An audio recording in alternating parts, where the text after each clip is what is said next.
come in. Martin and I, Martin my guitar, we were just talking about right and wrong and relativity. That's pretty heavy territory for us, but we were tromping around in it. And Martin said this.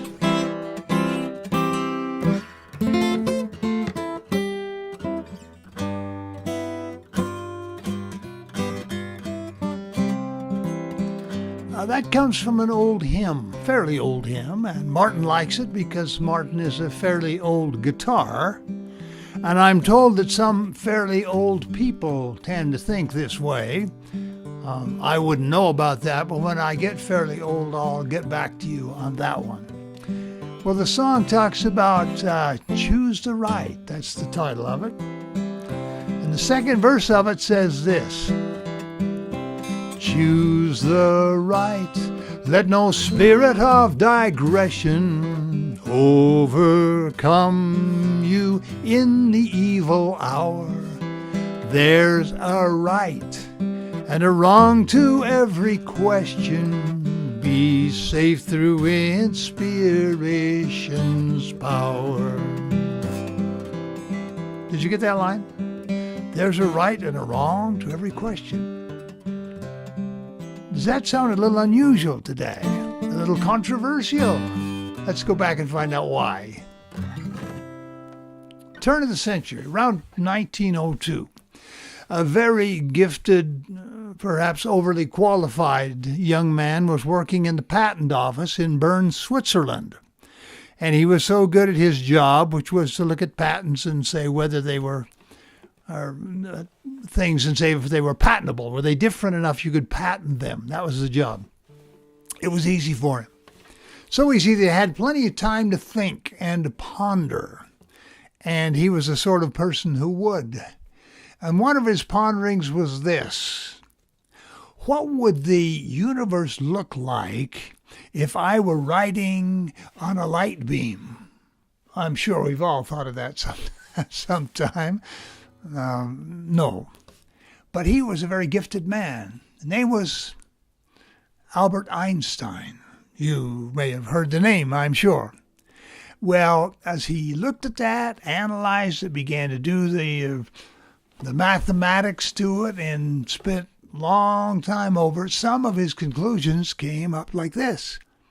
He said that some of the things we thought were nailed down are not quite so. Things like size, like space, like even time itself were variable.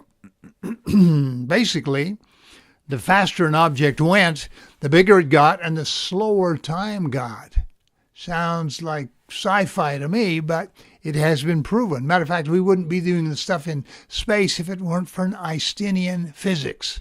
So hooray for that. But in the process, he didn't mean to, and he didn't like it, but he unleashed some of the worst plagues of that century and of ours, because lesser minds and lesser motives than his, I think, applied the same relativity to things like morals, ethics, behavior, values.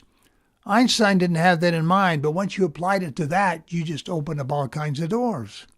So if these were variable, well, here's one. I'm off jogging in an island in the Mediterranean, and I stopped, and a pretty husky man was there. I began talking to him, and he said, people say that we're not a good people, but we are. We're good people. It's just that if you have something that I want, I take it. That's all. To him, that was a workable ethic. Apparently, he thought that was okay. Unfortunately, I didn't have anything he wanted. Well, if you begin to twist the basics, you can get yourself scrambled up. You multiply what he said by some of the things in the 19th century about in Russia, when the communists adopted this theory that class warfare was natural, and they were just kind of helping it along. And the simple basis of it was this. If that man has some riches, and I want them. Let you and I go take them and we'll split it up. And that's okay. And in their ethics, it was. Adolf Hitler and his German gangsters had his own set, and that was that some races were superior to the others, and so they should rule over the others. And of course, the Teutonic Aryans, as he described them, blonde-haired, blue-eyed, white-skinned people were the superior race, and the black people should be subservient, animals of burdens and even slavery.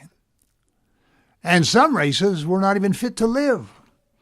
And so they tried to destroy a whole race of people, the Jewish people. And to them, in their ethics, apparently it worked. When they captured Alfred Eichmann many years later in South America, finally got him, he was a man who said this: "I shall go to my grave laughing, know that I was responsible for the death of 6 million Jews." In his ethics, that seemed to be okay. As they talked to him about it, talked about the terrible kill, he seemed to get concerned, but then he would say, "Were they Jewish?" They'd say yes, and he'd relax.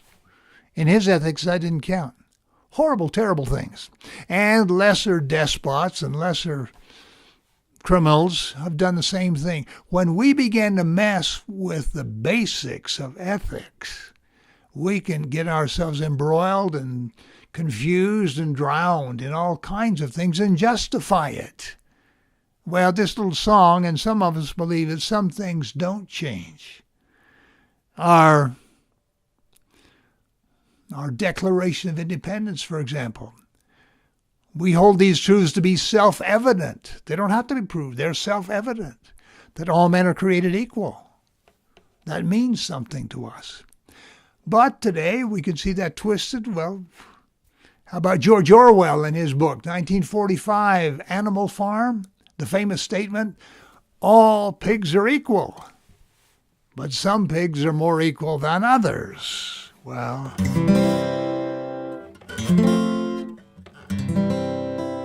there's a right and a wrong to every question. Be safe through inspiration's power. That's what some of us old guitars and old people believe.